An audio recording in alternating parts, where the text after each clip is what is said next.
On va, si vous le voulez bien, rencontrer M. Reynald Duberger, qui est un chercheur en sismologie, un ancien professeur qui, aujourd'hui, s'adonne plutôt à la recherche. On le retrouve chez lui à Québec. Bonjour, M. Duberger. Bonjour, M. Mongrain. Alors, dites-moi, 8,8, 8,9, est-ce qu'on est dans un choc majeur? Oui, on est dans ce qu'on appelle un Big One, et des tremblements de terre comme ça, il n'y en a même pas un par année. C'est le 5e en taille depuis le début du 20e siècle. Il y en a eu des plus gros. Il y a eu celui du Chili en 1960, qui avait 9,5, et il y a eu celui désormais célèbre d'Indonésie, qui a créé le fameux tsunami qu'on connaît du 26 décembre, qui lui avait 9,2. Donc on est dans les plus gros tremblements de terre qui se produisent sur notre planète. Est-ce que le Japon est dans une zone fragile ou sensible pour ce qui est des possibilités de secousses sismiques? Est-ce qu'on est sur une faille? Le Japon? Oui. Oui, le Japon fait partie de ce qu'on appelait autrefois la ceinture de feu du Pacifique, qu'on appelle tout simplement aujourd'hui la ceinture circum-pacifique, puisqu'on y retrouve non seulement des volcans, mais aussi la grande majorité des tremblements de terre qui se produisent dans le monde. Donc, le Japon fait partie de cette ceinture-là, un peu comme la Nouvelle-Zélande, où j'étais il n'y a pas trop longtemps, qui a connu, comme vous vous rappelez, le fameux tremblement de terre de 6,3, qui a eu des conséquences catastrophiques à Christchurch. Donc, oui, le Japon se situe à la rencontre de deux plaques tectoniques importantes, la plaque du Pacifique est la plus grande, et la plaque d'Amérique du Nord. Alors, il y a la plaque du Pacifique qui pénètre en dessous de celle d'Amérique du Nord à une vitesse d'autour de 8 cm par année, ce qui est une assez bonne vitesse. Et de temps en temps, cette plaque-là bloque. Il y a des forces qui continuent de s'accumuler derrière. Tout à coup, ça débloque et c'est là qu'on a un tremblement de terre. C'est ce qui s'est produit la nuit dernière au Japon. Est-ce que, là, on voit les effets, j'allais dire, secondaires de ça, c'est-à-dire on est dans un autre phénomène qui est évidemment tributaire du tremblement de terre, c'est le tsunami.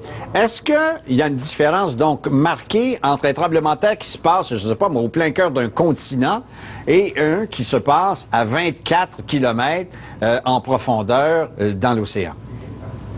Oui. Pour qu'il y ait tsunami suite à un tremblement de terre, il faut d'abord que la magnitude de cet événement-là soit forte, autour de 8 au moins. Il faut ensuite que l'épicentre soit en mer.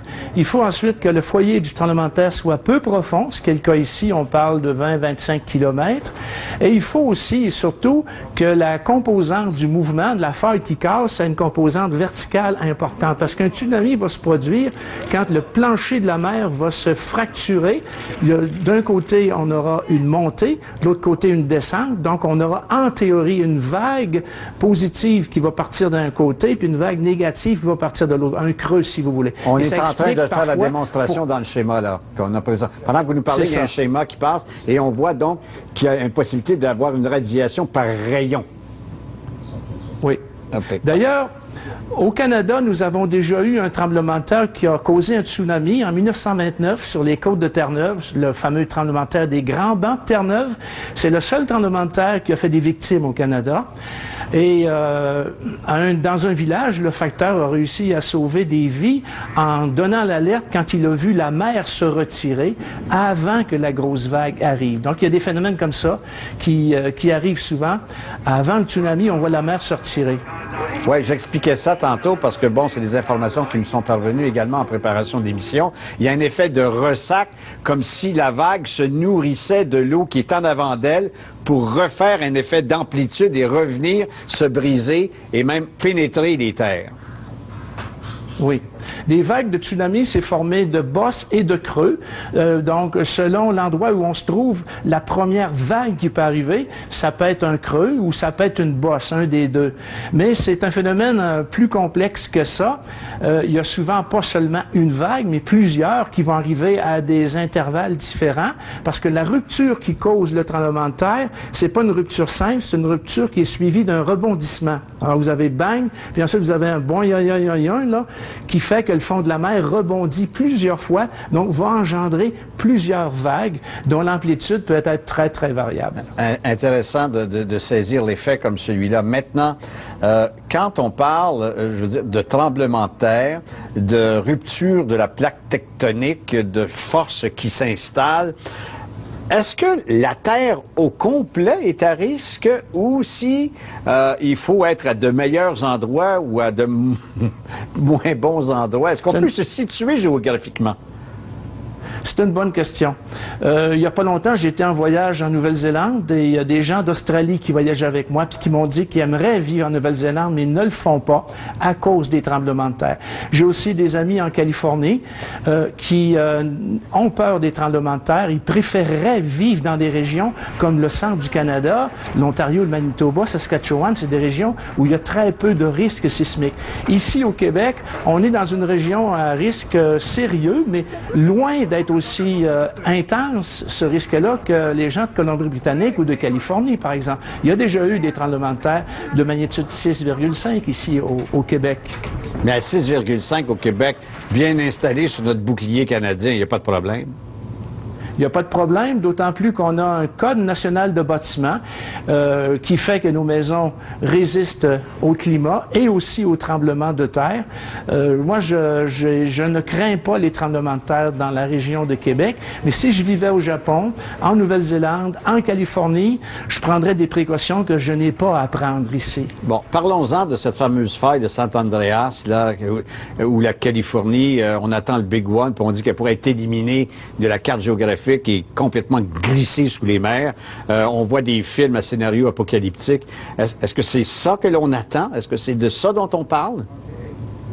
Il faut se méfier des dramatisations qu'on voit au cinéma où vous voyez parfois des fissures qui vont se former dans le sol, des gens qui vont tomber dedans, puis la fissure qui se referme. Ça, c'est bon juste pour les films de Batman. Mais dans la vraie vie, un tremblement de terre, ça se produit pas comme ça. C'est l'accumulation de contraintes le long d'une faille, déformation de la roche, puis à un moment donné, la roche ne peut plus se déformer, bang, ça casse, et il y a un rebondissement à chaque côté de la faille, et c'est ce rebondissement-là que les gens sentent sous forme de vibration sismique qui peut durer 30 secondes, 1 minute, même 1 minute et demie dans certains gros tremblements de terre.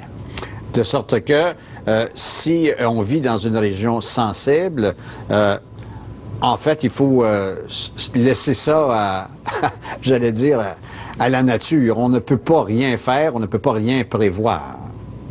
Monsieur Mongrain, on peut prendre certaines précautions. Par exemple, les gens qui ont des chauffe-eau dans leur sous-sol peuvent très bien s'acheter une bande métallique et fixer le chauffe-eau après la charpente de leur maison.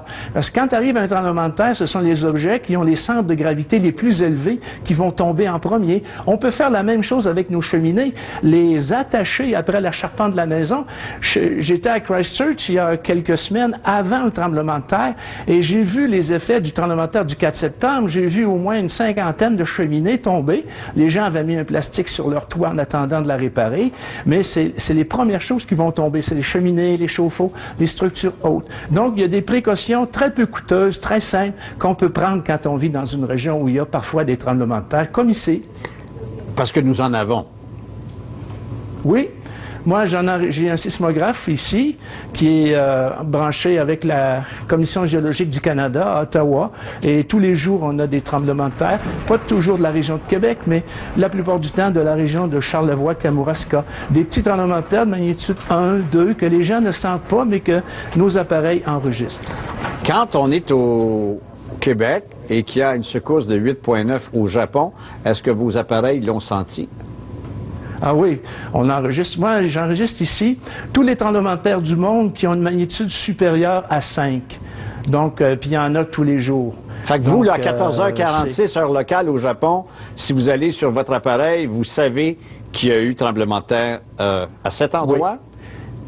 Et sur l'appareil, ça dure beaucoup plus longtemps que ce que les gens ressentent. La rupture elle-même peut durer 1 seconde et demie, 2 secondes, 2 secondes et demie au maximum. Le rebondissement que les gens ressentent peut durer 30 secondes, 1 minute. Mais sur nos appareils, la vibration peut s'enregistrer pendant 1 heure, 1 heure et demie, voire même 2 heures pour les grands tremblements de terre. Dans les dernières minutes, avant qu'on se parle, avez-vous regardé ça un peu? Est-ce que ça bouge encore? J'ai pas eu le temps, j'ai été trop sollicité, M. Mongrain, depuis 4h30 ce matin, que je suis levé puis que je réponds aux médias. Ouais. Mais ça me fait plaisir de vous parler. Ben moi aussi, monsieur, et merci beaucoup de votre expertise. On parle, je veux vous revenir un peu plus tard parce qu'on veut parler de ce que l'on appelle les répliques. Quand ça arrive, ça risque de se reproduire encore pour un bon moment. Oui. Parfait. On se retrouve tantôt, monsieur. Merci beaucoup. Rénal de D'accord, Duberger, monsieur qui est chercheur en sismologie. On va s'arrêter pour une courte pause et on poursuit cette émission sur ce oui, tremblement de terre survenu à 14h46 heure locale au Japon et qui a mis en alerte 12 pays sur le littoral du Pacifique, risque de tsunami. Scale of 0 to 7 in Miyagi Prefecture and tsunami.